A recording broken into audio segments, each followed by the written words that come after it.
Ito po, ebidensya na may foul play sa pagkakamatay ng anak ko. Mike, lalo mo ako sinasakal eh. Tanggapin mo na lang na tapos na tayo. Kaya ko magpakamatay para patunay na hindi ko kaya nang wala ka. Sige, patunayan mo nga. Magpakamatay ka kung kaya mo. Ma'am, ipapasa na lang po namin yan sa investigation team. Pero sapat na ba yung ebidensya para makapagsampa kami ng kaso? Ito po, kailangan niyo pa ng screenshot. Makikita niyo dyan na talagang piniperahan lang ng babae niya yung anak ko. Pinagtrabaho niya sa construction para lang maperahan niya. Sige po, ma'am. Ipapasa natin yan. Puro kayo ipapasa. Parang ayaw niyo naman akong tulungan na makamit yung hustisya para sa anak ko.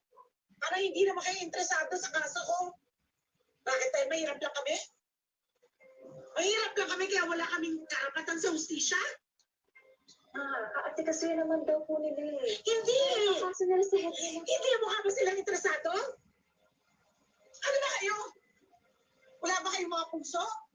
Wala ba kayong mga anak? Parang wala kayong pakialam. Pinatay yung anak ko. Pinatay niya yung anak ko. Gusto ko mahuli siya. Gusto ko makulong siya habang buhay.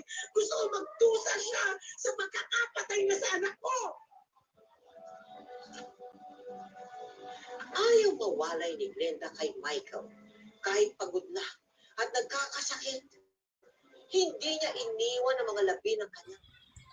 Hello guys, mga ka-MPK, mag-subscribe na sa 3rd anniversary ng Magpakailanman Entertainment.